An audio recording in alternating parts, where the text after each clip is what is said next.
Olá, meus amigos. Vamos apresentar para vocês a resposta do nosso quiz, tá certo? Um caso de uma senhora de 67 anos com um quadro de disfagia. E no caso é apresentado um esofagograma, certo? Que é um esofagograma bem característico de uma doença chamada divertículo de Zenker, tá bom? Se você quiser acompanhar a explicação melhor do quadro, do caso clínico, tá bom? Dá uma olhada lá no nosso canal do YouTube que tem a explicação mais detalhada do caso, tá bom? Um abraço, turma. Olá, meus amigos, vamos apresentar a discussão do nosso quiz número 6, que é o caso de uma mulher de 67 anos, ex-tabagista, que refere um entalo há alguns meses. Ela nega perda ponderal, de história patológica pregressa, ela é hipertensa controlada, tá? De história psicossocial, ela apresenta um relato de já ter tido contato com o barbeiro, tá certo? O exame físico dela é um exame inespecífico, tá? Não tem nenhuma grande alteração que nos ajude a afirmar o diagnóstico durante o exame físico dela. E aí a gente apresenta possibilidades de diagnóstico para essa paciente. Acalásia, SEC de esôfago, tá certo? Divertículo de Zenker, fístula traqueoesofágica. E perguntamos em seguida qual o exame seria melhor para a gente confirmar o diagnóstico.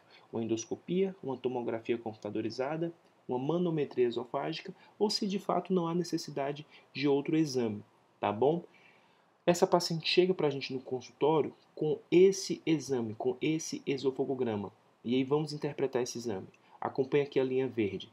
Essa linha verde é o desenho do esôfago, tá? Então o paciente tomou o contraste, bateu o raio-x e o contraste ao passar pelo esôfago forma este desenho, tá certo? Então esse é o esôfago contrastado da paciente, tá? E no esôfago em si a gente não vê nenhuma grande alteração, a não ser essa zona acima do esôfago, né, que é como se fosse uma profusão, né, do esôfago, como se fosse uma bolsa que aí se encheu de contraste. E é uma bolsa cervical. A pergunta é, o que é isso, né? Meus amigos, isso é um divertículo de Zenker, tá certo? Então, o esofagograma, respondendo à questão número 2, ele é suficiente para apresentar o diagnóstico dessa paciente. Se nós fizermos um raio-x de perfil, ele fica até melhor desenhado neste caso.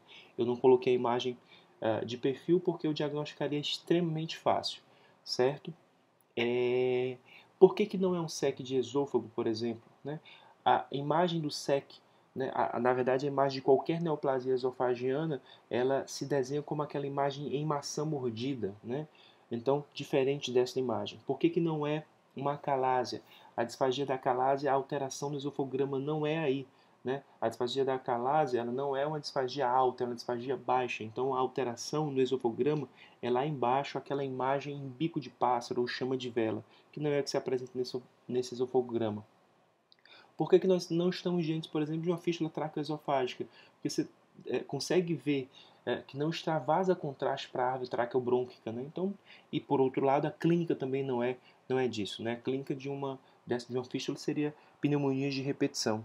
Tá bom? Então vamos entender rapidamente o porquê que acontece este problema. Então vamos lá, meus amigos. Onde as setas aí estão apontando, a gente vai observar a musculatura do cricofaríngeo e essa zona onde há fibras musculares esparsas, que é conhecido como trígono de Killian, tá? Então, vamos supor que, por algum motivo que a gente não sabe dizer qual, o músculo cricofaríngeo ele tem uma zona de maior pressão, ele seja hipertônico, tá certo? Então, esta pressão vai ser transmitida para uma zona onde há fibras musculares esparsas, né? Onde não tem muita força, né? Essa zona é o trígono de Killian, né? Então, acaba que parte da parede do esôfago acaba se protuberando, né? Acaba se projetando entre essas zonas dessas fibras musculares esparsas, levando à formação de um divertículo. No caso, é um divertículo falso, né? É só a mucosa do esôfago que é expulsa por entre as fibras, formando aí o que a gente chama de divertículo de Zenker. Tudo bem, meus queridos? Então, meus queridos, o melhor exame para diagnóstico do divertículo de Zenker é de fato o esofagograma.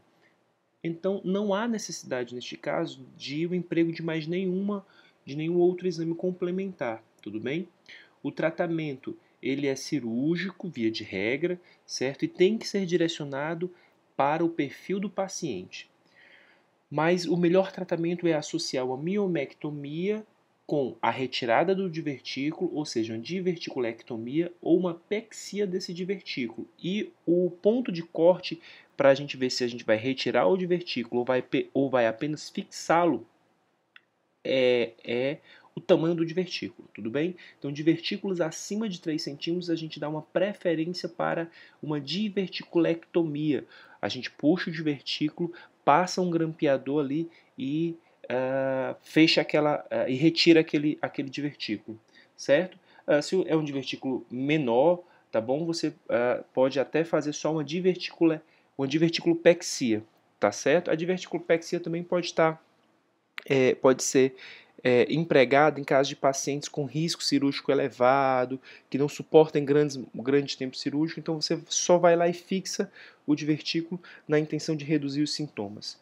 Tudo bem? Divertículos acima de 2 centímetros, você também pode usar a opção de um tratamento endoscópico. Você entra com um grampeador via endoscópica, vai lá na parede do divertículo e secciona, juntando o divertículo, né, a luz do divertículo com a luz do esôfago.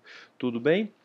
É isso, meus queridos. O nosso quiz número 6 é um caso de um divertículo de Zenker, tá certo? Segue aí a gente nas redes sociais, segue a gente no nosso canal do YouTube, que a gente vai estar lançando novos casos clínicos, novos quiz para a nossa discussão. E se precisar da gente, esses são os contatos da gente do nosso consultório, tá bom?